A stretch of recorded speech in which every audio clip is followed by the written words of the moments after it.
Stonehenge would have either been owned by the Dubonai, Eltabates or Belgi tribe before the Roman invasion, and before then many other Briton tribes. It was then owned by Rome. However, the Romans had little to do with Stonehenge, with virtually no history or reference to it during this time. Once the Romans left, it would again fall under tribal rulership. However, Britain at this point was in disarray, and again there was little records of Stonehenge. Once the Anglo-Saxon kingdoms had formed, it would fall under the ownership of Wessex, with them creating the Amesbury estate.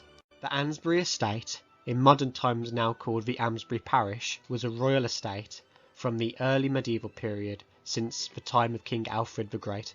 It remained part of the Crown's land until around 1140 AD, where it was granted to certain royalists. It passed down through many families, which I'll now go through very quickly. The first of the families to inherit this land were the Salisburys in 1145. It then passed to the Longespy family when William married Ella Salisbury. At this point women couldn't own land, so it automatically went to her husband. It then passed to Henry de Lancey, who married Margaret Longespy. This again is because women couldn't hold on to the title. The ownership of the title then gets a bit confusing. It was owned by Alice de Lancey, who was married to Thomas Plantagenet, who would have normally inherited the land, as he was the male. However, Thomas Plantagenet was considered a traitor to the crown, and the title was forfeited to the crown. Alice de Lancey was betrothed to Thomas Plantagenet when she was 9 by King Edward I. It was agreed on this marriage that if Alice outlived her husband, the titles would pass on to the crown, which is what ended up happening. So King Edward I may have planned this all along. The title was then given to William Montagu by Edward III.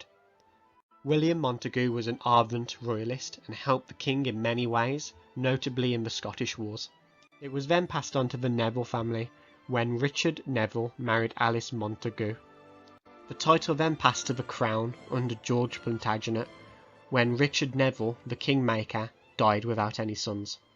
The 200,000 acre Amesbury estate was then gifted to the Duke of Somerset, Sir Edward Seymour, the brother of the Queen Jane Seymour, by Henry VIII. It then passed down the Seymour family until 1676, when it was then passed by marriage to Thomas Bruce, Earl of Aylesbury. His son Charles Bruce would then sell the land to his cousin Henry Boyle, Lord of Carlton, who would in return give it to his nephew Charles Douglas, Duke of Queensberry. It then passed to his kinsman Archibald Douglas, who sold it in 1825 to Sir Edmund Artribus. It then stayed in the Artribus family for generations. In 1901, Sir Edmund Artribus enclosed 20 acres around Stonehenge and began to charge for admission. The High Court also approved his right to do so. During the first couple months of World War I, Sir Edmund's son and heir was killed serving the Grenadier Guards. Then when Edmund himself died, his brother decided to sell the estate. In 1915, Cecil Chubb attended Palace Theatre with instructions from his wife to buy some chairs. But then Stonehenge was put up for auction. He's quoted, "While I was in the room, I thought that a Salisbury man ought to buy it, and that's how it was done." The purchase cost him £6,600, or adjusted to 2017's inflation, £392,000, and he later admitted that he was putting his hand up on impulse alone. Cecil Chubb remained the owner for 3 years before gifting Stonehenge, but not the land around it, to Sir Alfred Mond. Sir Alfred Mond was the first commissioner of the works for the Lloyd George ministry. He received it as a gift on behalf of the nation. This gift was only given with conditions of protecting the public's right to visit Stonehenge. This would lead to English Heritage being left in charge of looking after Stonehenge.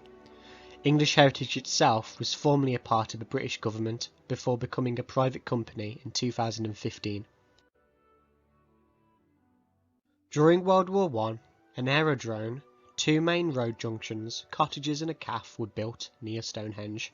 This was because the land surrounding Stonehenge was not owned by English Heritage. In the 1920s, much of the nation was appalled, and fought politically for the modern buildings that had started to edge nearer and nearer to Stonehenge to be halted. This led to the National Trust purchasing the land surrounding Stonehenge in 1928. They did so with donations given to them by the nation.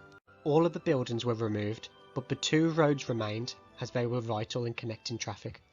Be sure to check out my other channel, History Sticks, for the complete, longer and comprehensive video.